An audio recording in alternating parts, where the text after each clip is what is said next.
Today, we are very glad to invite Professor Liang to give a presentation about the laminar flame simulation for carbon neutral energy conversion.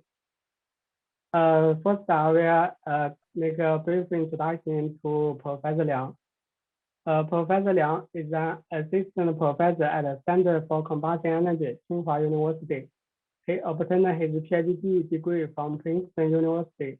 His current research focuses on flame dynamics, combustion chemistry, and numeric methods for combustion simulation.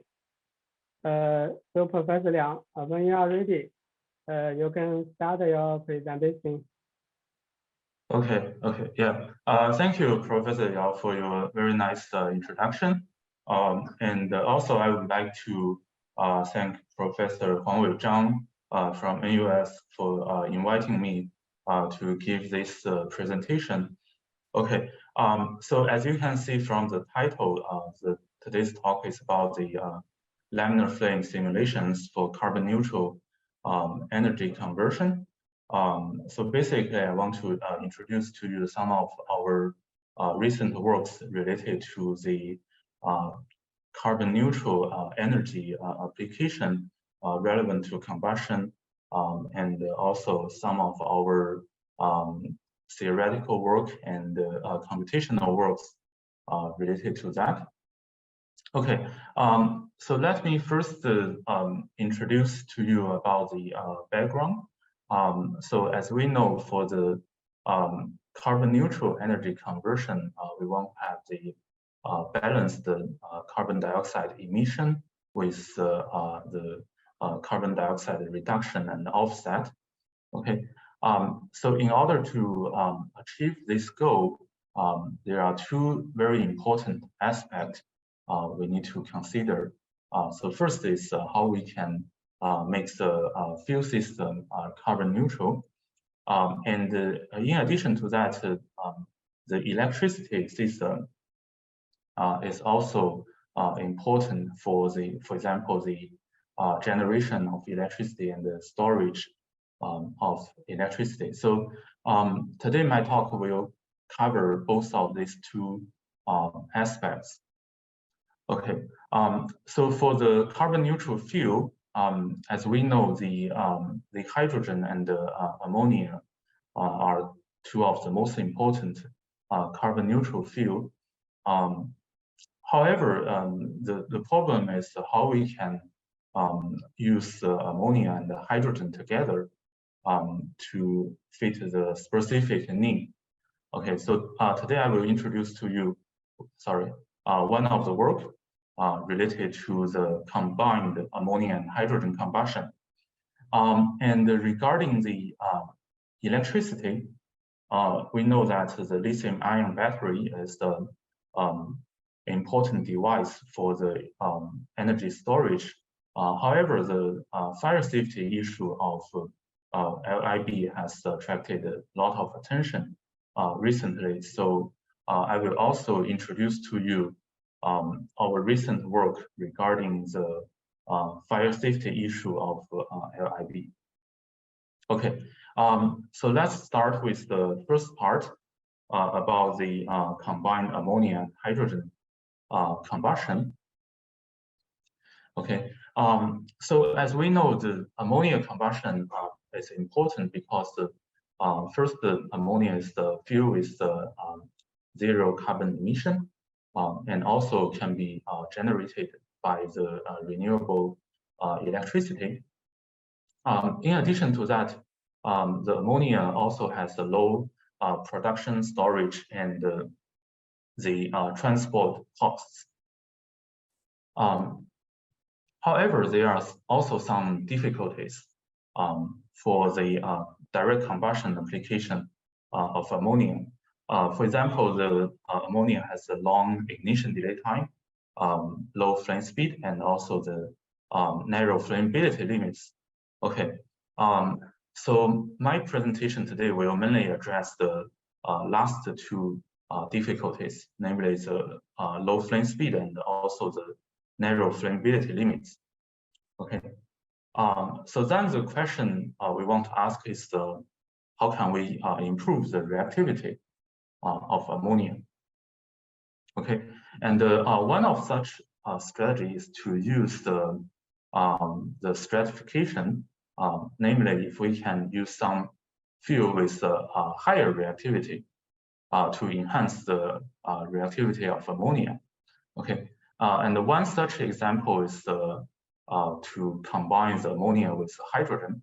There are already several works regarding the ammonia and hydrogen binary fuel.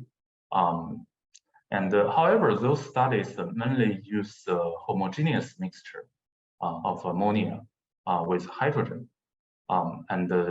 These works haven't applied the stratification. And then the other strategy is actually to use stratification. Basically, we apply a certain reactivity gradient.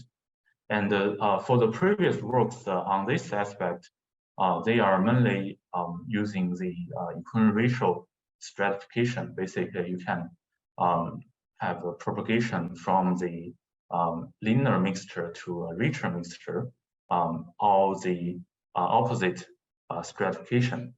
Okay. However, the question here is, as we know, for ammonia and hydrogen, they have very different reactivity, right? So for ammonia is with relatively low reactivity, and hydrogen is with high reactivity. Okay. So the question we want to address is how can we better use the reactivity difference between ammonia and hydrogen? Okay. So to do that, we have designed this kind of setup as shown in this figure. Namely, on the initial mixture, we use hydrogen as a fuel. Okay, and then it will go through a stratification layer. Here, namely, we gradually decrease the amount of hydrogen and increase the amount of ammonia. And then eventually, the flame will go into a mixture with lower reactivity. And therefore, we will construct a reactivity stratification. And one thing special here is that we do not apply any equilibrium gradient. So namely, throughout the entire mixture, the equilibrium is fixed. However, the reactivity will have a gradient. Okay, so then what we studied basically is we set up a flame initially from the left, and then the flame will propagation towards the right. And then let's see what will be the flame dynamics under this kind of situation. Okay, so in this figure, we show you the flame trajectory from the low reactivity mixture, from the high reactivity mixture to the low reactivity mixture. And initially, we set the mixture as a pure hydrogen. And then on the right, we set up a mixture with a different amount of hydrogen. Okay, and then as we can see, when the flame propagates through the stratification layer, actually, as we can see, the flame trajectory of different situations, they almost converge to the same trajectory. However, after a certain length, actually the trajectory will deviate. And also, we can look at the flame speed of the different situations. Okay, as we can see in the figure on the right. So one thing interesting is that we found that when the flame left this stratification layer, namely when the flame go from the high reactivity side to the low reactivity side, actually the flame can sustain its high flame speed for a certain distance, although the flame is already in a low reactivity mixture. Okay. However, after a certain length, this sustenance will be stopped. Okay, and then to measure how much the flame can sustain this high flame speed, actually we define sustenance length namely its length starting from the position where the flame leaves the stratification layer to the position where the flame speed decreased to 90% of the maximum. Okay, and also we can plot this sustenance length versus the amount of hydrogen on the low reactivity side.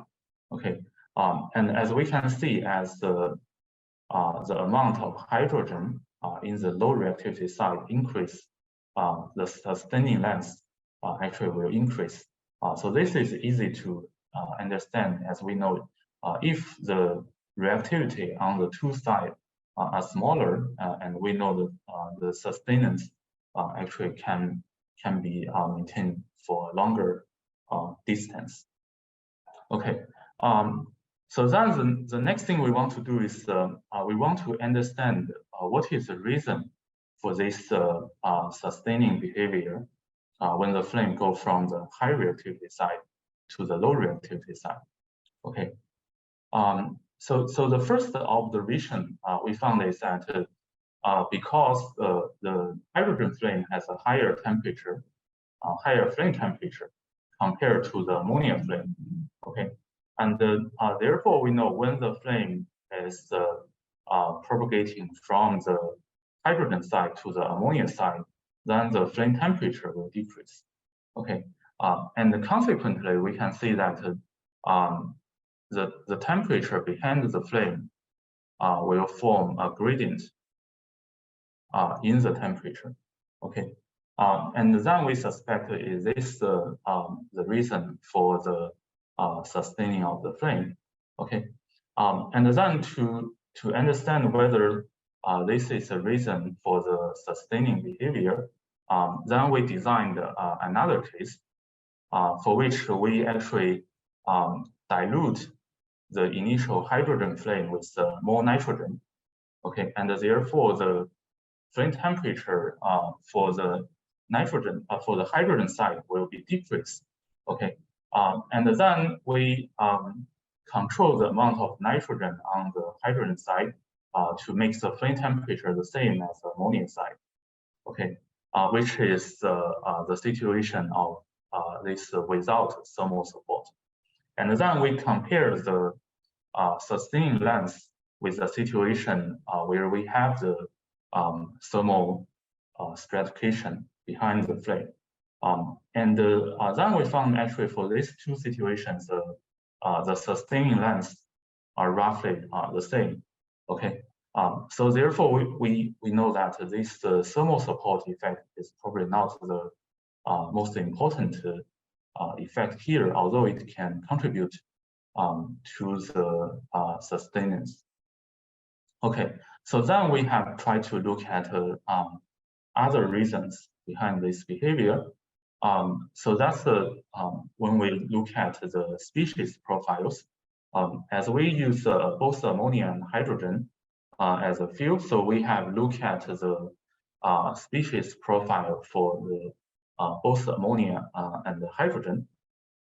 Okay, and one thing interesting we found is for the ammonia profile, after the flame leaves the stratification layer, we found that actually the profile can obviously separate into two stages. Okay, so the first stage is a very fast consumption of the ammonia. So this is like in the what happens in the ammonia flame, and the other is this gradual decrease in the ammonia profile. Okay, and then we have also looked at the hydrogen more fraction profiles, and we found that even when the flame leaves the high reactivity hydrogen mixture, it still generates a lot of the hydrogen near the flame front, and then this generated hydrogen will be consumed in the flame. Okay, so then we suspect is this hydrogen generation the reason for the sustaining of the stratified flame? Okay, so then we have look at what are the generated hydrogen in the system. And one issue we need to solve here is that because the fuel mixture we have used is a binary ammonia and hydrogen mixture. Okay, and therefore we want to separate sort of the ammonia originally in the fuel, and then with the ammonia generated from the with hydrogen generated from the ammonia decomposition. Okay, so therefore we have labeled the total amount of hydrogen, which is this blue symbol, and then we separate it into two different categories.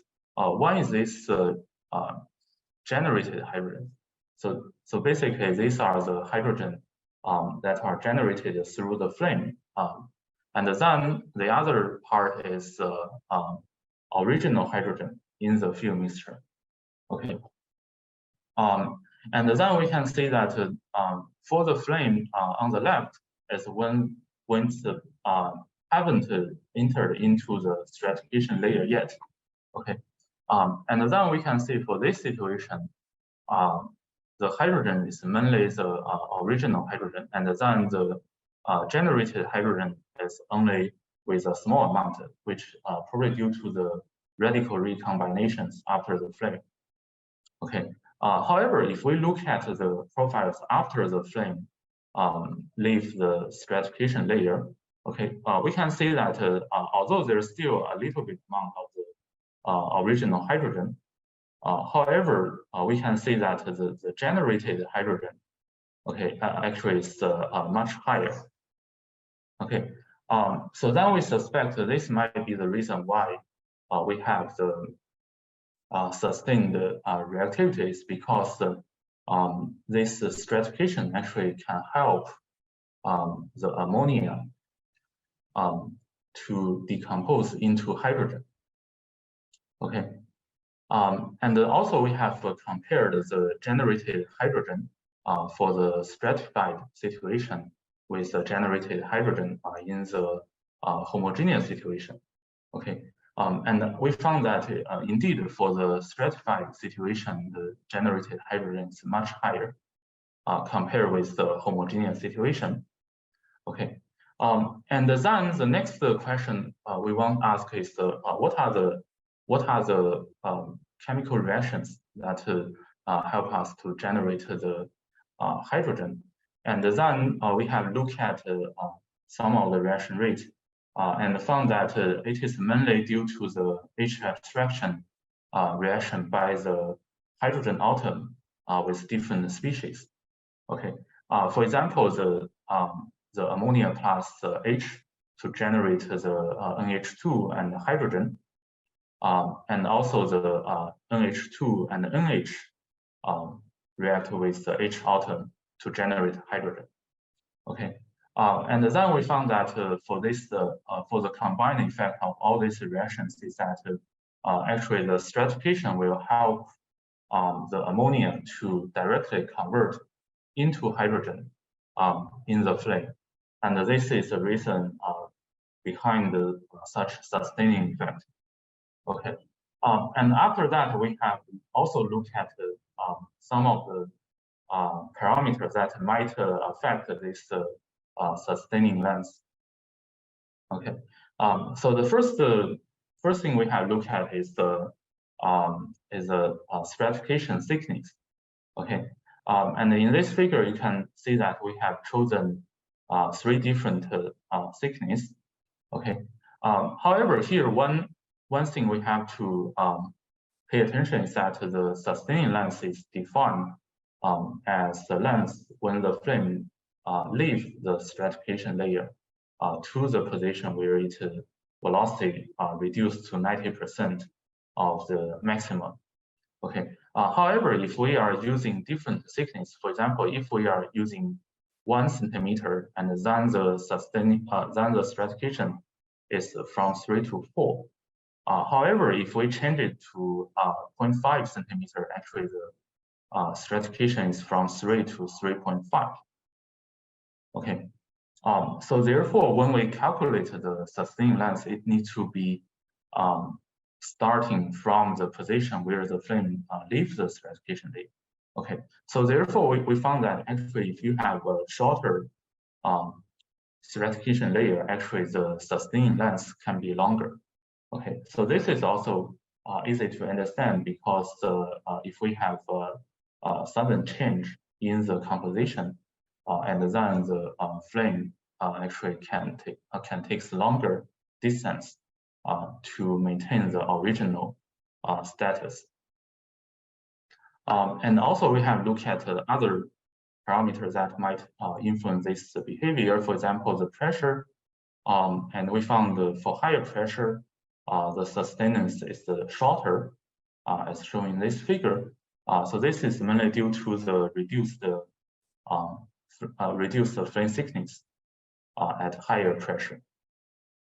And then we have compared the planar situation with the spherical situation. And then the results show that if we change the configuration from planar to spherical, then the sustenance actually become much shorter. Okay, so the reason for this is also easy to understand because if this is a spherical situation and then the flame area actually is increasing, and then this sustenance effect actually will be diluted due to the increasing flame area. And of course, the flame stretch also will play a role here, but the major effect actually is due to the flame area change. And then another question we try to address is, as we have mentioned in the beginning, the ammonia has a low flame speed, but also it has a narrow flammability limit. Okay, so then we think about whether we can, by using this stratification, can we burn ammonia beyond the flammability limits? Okay, so therefore for the lean and rich conditions, we have chosen two specific situations. And for example, for this lean situation, we choose equilibrium ratio 0.6, and then this equilibrium ratio actually is beyond the flammability limit of ammonia. However, it is within the flammability limit of hydrogen. Okay, and then we start with hydrogen to ammonia, right? And we know that for this situation, originally the flame cannot propagate in ammonia because it's beyond its flammability limit. However, if we start with this stratification layer, we found that actually the flame can still propagate in the ammonia mixture. However, this sustenance actually will gradually decrease, and eventually the flame will still extinguish. However, by using this stratification, it can sustain for a certain period of time or a certain length. Okay, and also we have tested such effect for the rich situation, and then we found that basically it will have the same behavior. Okay, so this is the first part about the combined ammonia hydrogen combustion strategy. So basically we have used the stratified ammonia hydrogen mixture, and then we found the actually the flame can sustain its flame speed from the high reactivity hydrogen side to the low reactivity ammonia side. Okay, and also we have investigated, for example, the effect of the layer thickness and also the pressure. And then for different configurations, we found that the spherical situation actually will have less sustenance. Okay, and finally we have found that by using such strategy, actually we can support ammonia flame beyond the originally the flammability limits of ammonia for both the lean side and the rich side. Okay, so this will be the first part of my presentation. And for the second part, I want to introduce to you some of our recent works regarding the lithium-ion battery fire safety issue. Okay, so as we know, the LIB is a very widely used energy storage device for example, for our cell phones and for the electric vehicles and so on. Okay. However, one difficulty for applying LIB is that it has a relatively poor thermal stability, and then the fire safety issue of it can be very serious. So here are some videos I take from the internet, and we can see the one on the left.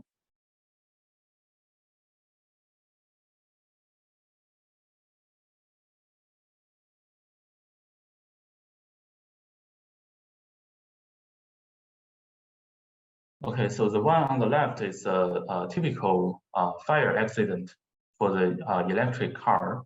And as we can see that this accident actually starts with a leakage of the what we call the battery vent gas from the car. Okay, and then it starts with a fire. Okay, and then the other situation is for the electric bike. It's also very commonly used. So that's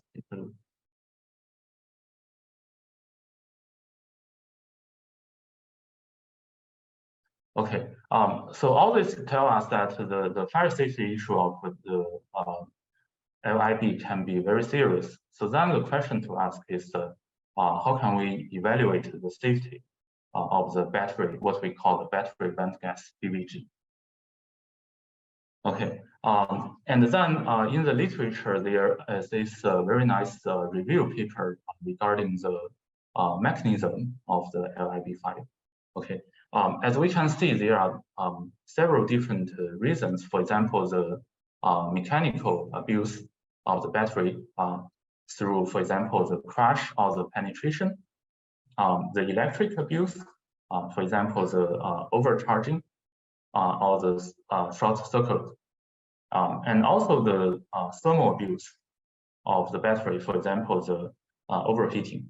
Okay, and then these three reasons are actually sometimes in sequence, start with the mechanical, and then to the electric, and then eventually to the thermal.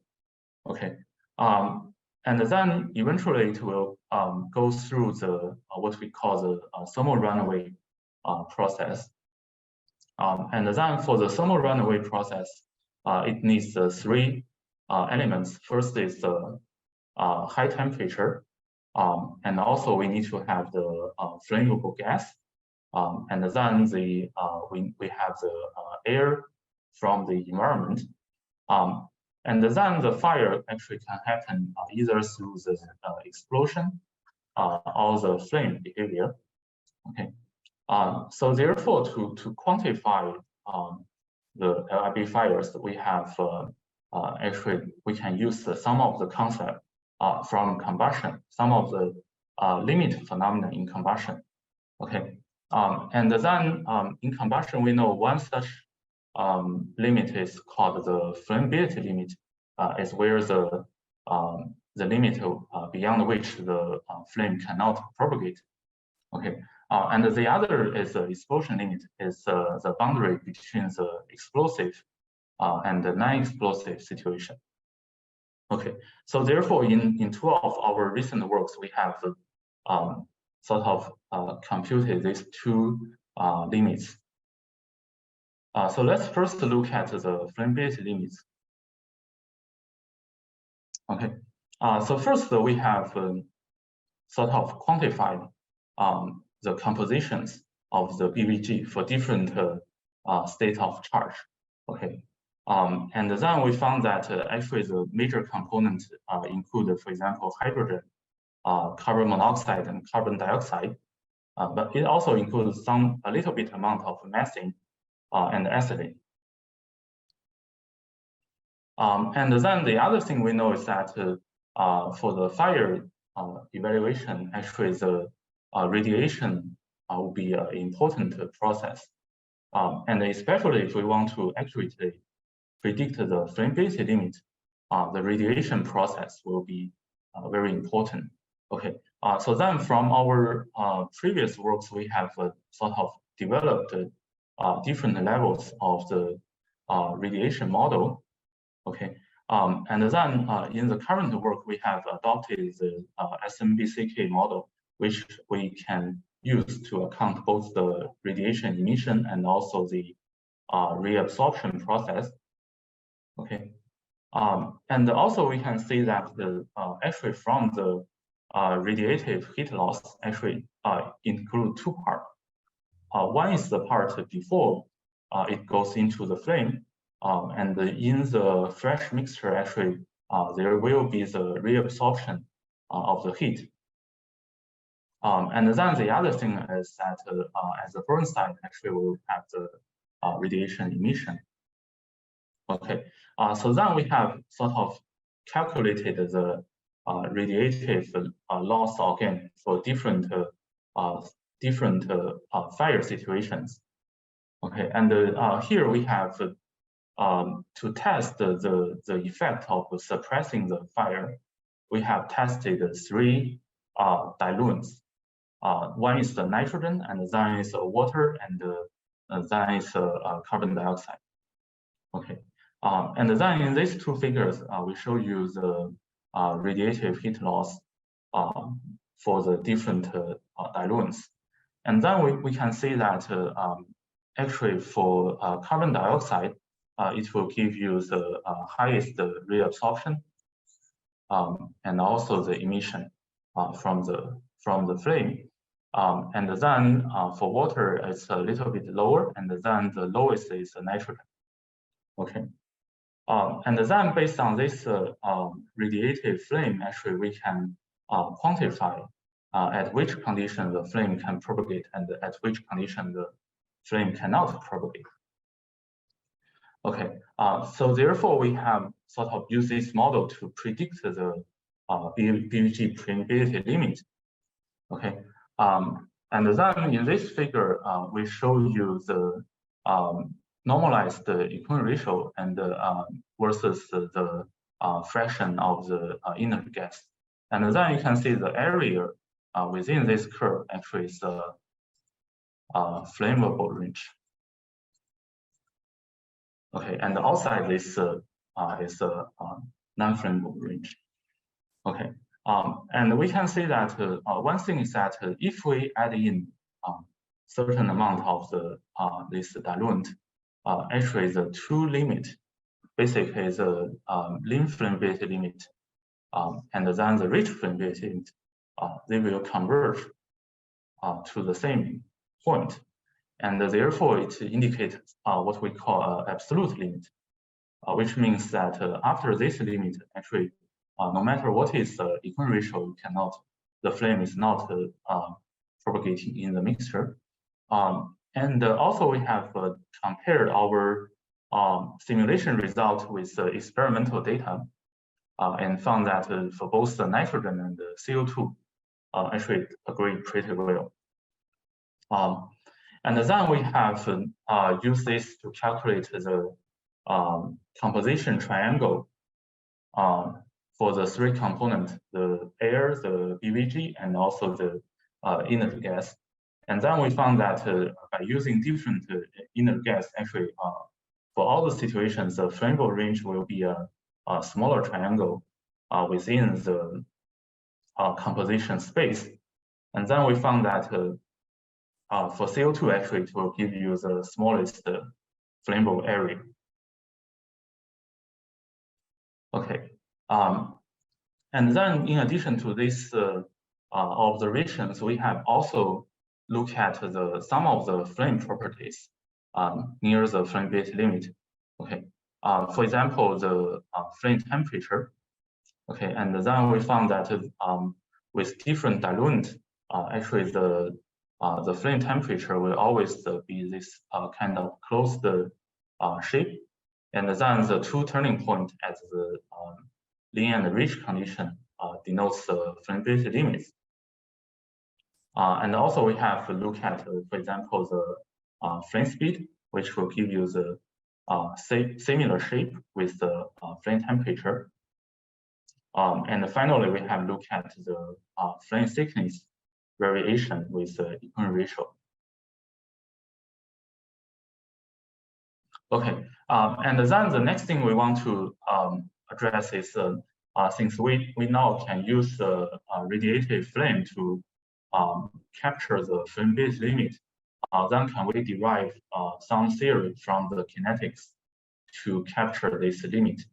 Okay, and then we have used the classical kinetic criteria to determine the flammability limit, which is defined by this formula. And here the omega t is the termination rate, and the omega b is the branching rate.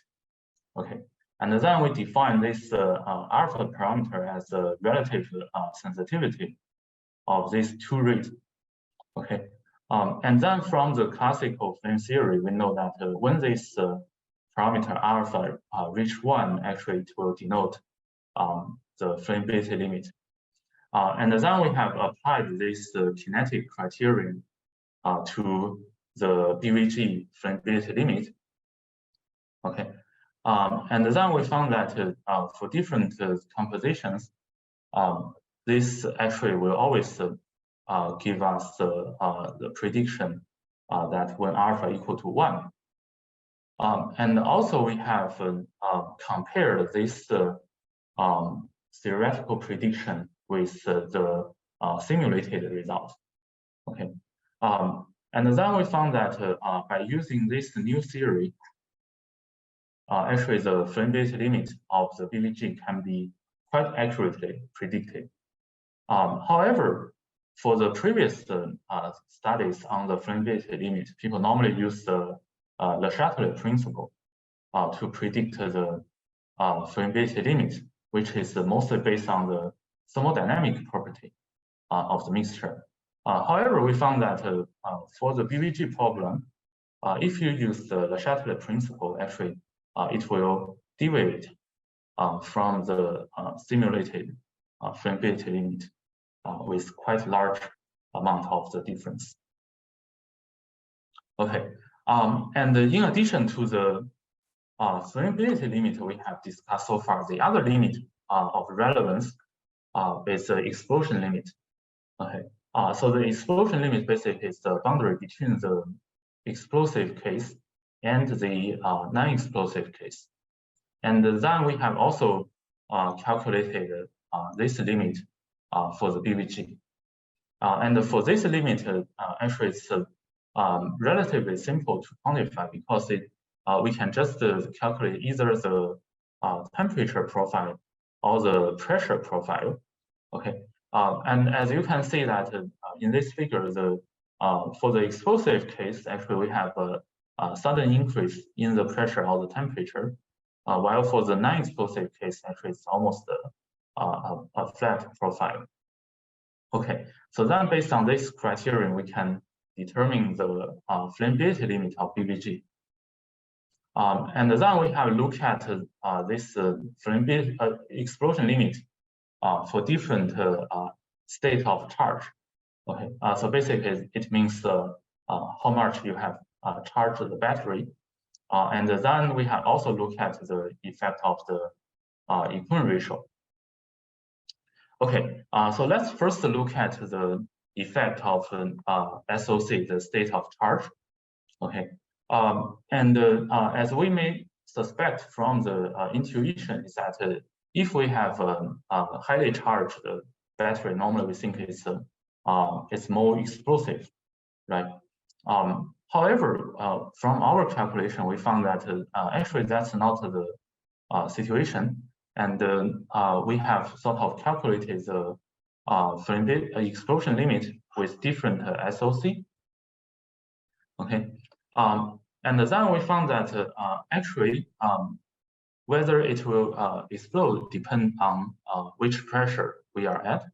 Okay, and then we found that actually at higher pressure, we found that, for example, here, the blue line, which is 50% of SOC, is most explosive case. And also at a relatively lower pressure, for example, here, then the 25% will give you the most explosive case. So actually, it's not the situation with the highest SOC. In addition to this, we have also looked at the effect of the equilibrium ratio. Okay, and then we found that actually when we change the equilibrium ratio, the curve basically will rotate around the state of 1 bar. And then for the pressure higher than 1 bar, the explosion limit actually will shift to lower temperature, while at lower pressure, actually it will shift to higher temperature. And also we have compared the BVG explosion limit with different SOC with pure components. Okay, as we know, the BVG is a mixture of several different explosive gases. Okay, and then here we have compared the BVG explosion limit with some single component fuels, for example, hydrogen, carbon monoxide, methane, and acetylene. Okay, and then we found that when it's at this very high SOC, basically this pink line, and then the explosion limit actually is close to that of hydrogen. However, when we have a lower SOC, like this 0%, actually it's closer to that of methane. Okay. And also we found that actually the kinetic influence of both the CO and methane are important. And then the other finding we found actually is through the sensitivity analysis. Okay. And as we know, in the BVG, actually we only have about 5% of the C2 species. So the C2 species initially is mostly acetylene. Okay. And then through the sensitivity, we found actually this about 5% of the acetylene actually will play a very important role in the BVG explosion. For example, in this figure, we can find that like this reaction 300 is acetylene plus OH, and also the other reaction is this C2H5O2 decomposition. Okay, and therefore, to further understand the roles of this C2-related reaction, we have sort of removed some of the C2 species in the kinetic model, and then we found that indeed for some of the C2-related reaction, for example, the C2H5O2 decomposition, it will change the explosion limit curve of the BVG significantly, especially for the high pressure range. Okay, and then we have performed further kinetic pathway analysis related to the C2 species. And we have identified that actually for the low pressure situation and the high pressure situation, the C2 species actually will go through different pathways. Okay, as we can see in this figure, if it is at 1 atmosphere or 2 atmosphere, okay, and then the acetylene will mainly go through the several pathways on the left. So basically these three. Okay. However, if we are looking at the situation of a higher pressure, for example, 200 atmosphere, and then the acetylene pathways will still be important. However, the intermediate species will be quite different, like the three pathways we show on the right. Okay. So basically, in summary, for the second part of my talk, we have studied the two limits relevant to the fire safety issue of the lithium-ion battery. One is the flammability limit, the other is the explosion limit. And for the flammability limit, we found it's essentially affected by the flame radiation interaction. And then we have used the kinetic criterion based on the chain branching and termination computation to build up the theory for the LIB. And here we have only look at the limb limits. And also we have investigated the explosion limit of BVG. And one interesting finding is that this explosion limit will show a non-monotonic dependence on the SOC. Namely, the mixture is not most explosive at the highest SOC. And finally, we have demonstrated that some of the C2 species in the BVG, although it's only with a very small amount, however, it will play an essential role for the explosion process. Okay, so with this, I would like to conclude my presentation, and I would like to thank you for your attention. And I'm glad to take any questions. And you can also, if you have any questions, you can also reach me through my email at the bottom. Okay, thank you. Okay, thank you, Professor Liang, for your very professional presentation. So here there's a question. I just read it. Thanks for your last presentation, Wenkai. I have a question regarding the ammonia stratification in spheric and planar coordinate. In planar coordinate, the placing of the stratification layer is not important. But in spheric coordinate, both the placing and the thickness of the stratification layer might be important due to the stratification effect. Yeah, thank you for the question, and I fully agree that the position and also the thickness will be important for the. So here for the spherical case, actually we have specifically chosen a smaller radius. So therefore, we know for this case actually it's with a larger curvature and also the stretch, right? However, if you choose, for example, a larger radius, then these two effects will both be weaker, right? And then basically we say that if it is a smaller radius, then the difference with the spherical case and the planar case will be larger. However, if it is at a larger radius, then the two, actually the difference will be smaller.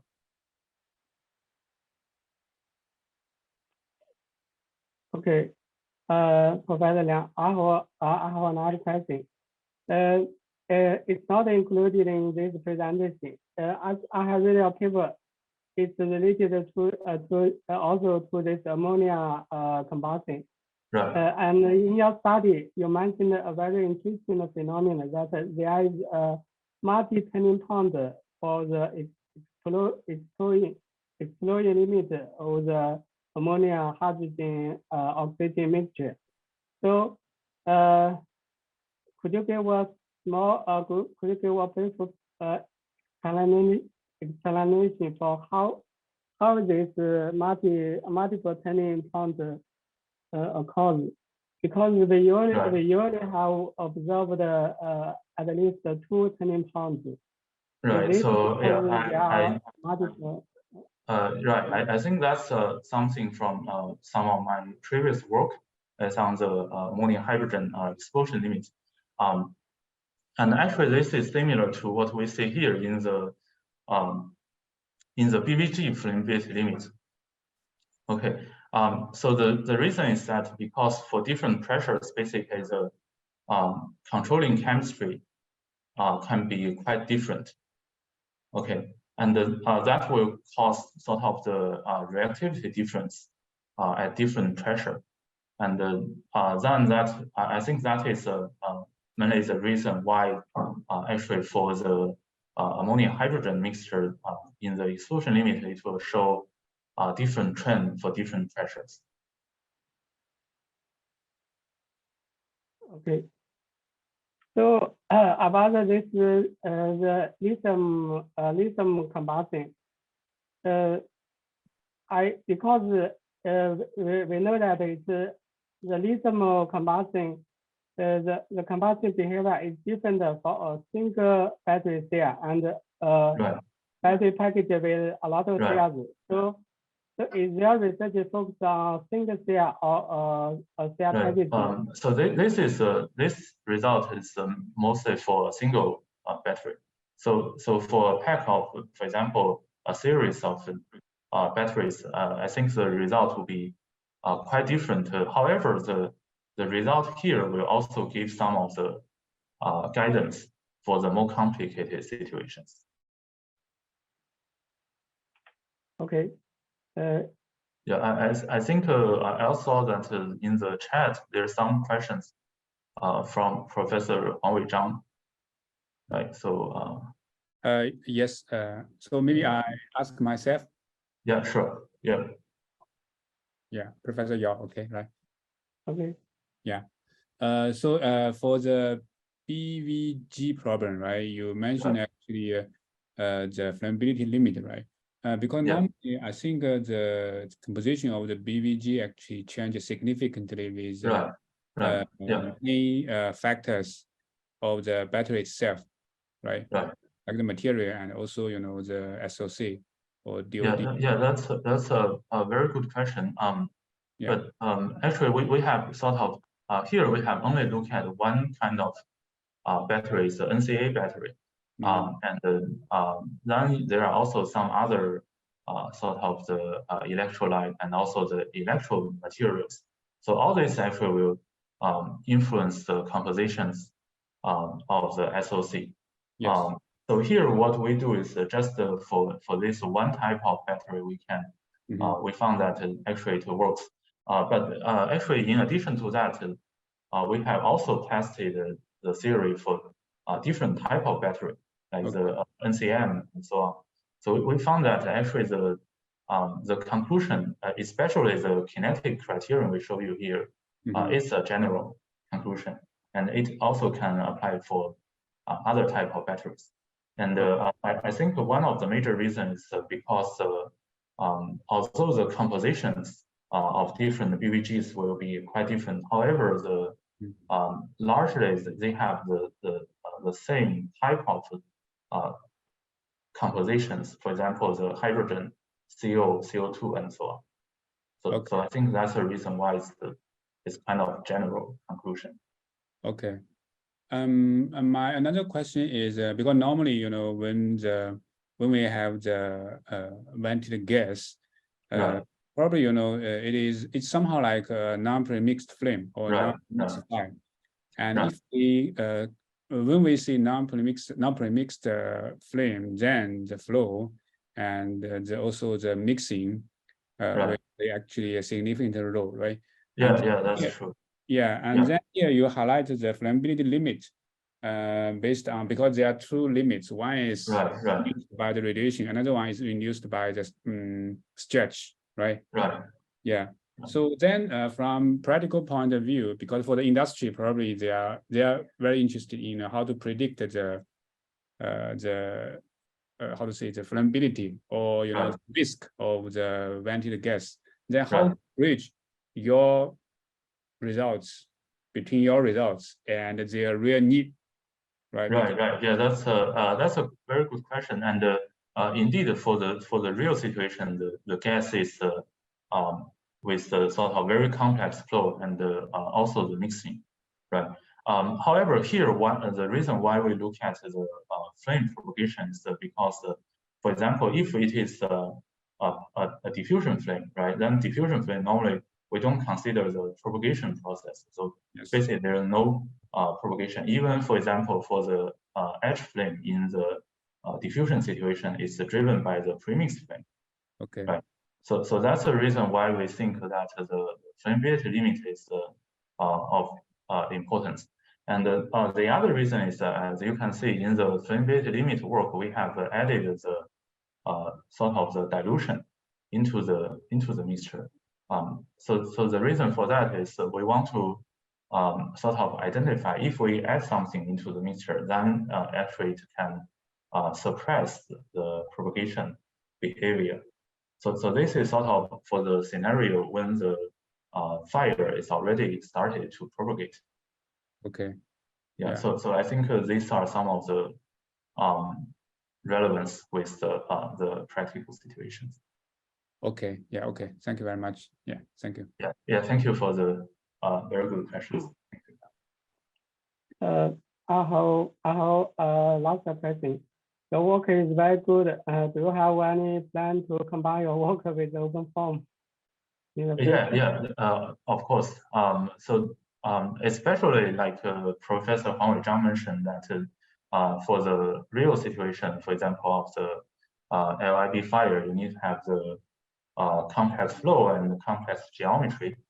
And then to address these kind of issues, of course, it would be nice to use the OpenFOAM to couple that with our models. That's something actually we want to do in the near future. Yeah.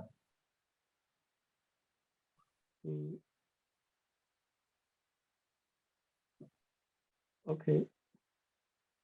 Is there any other questions?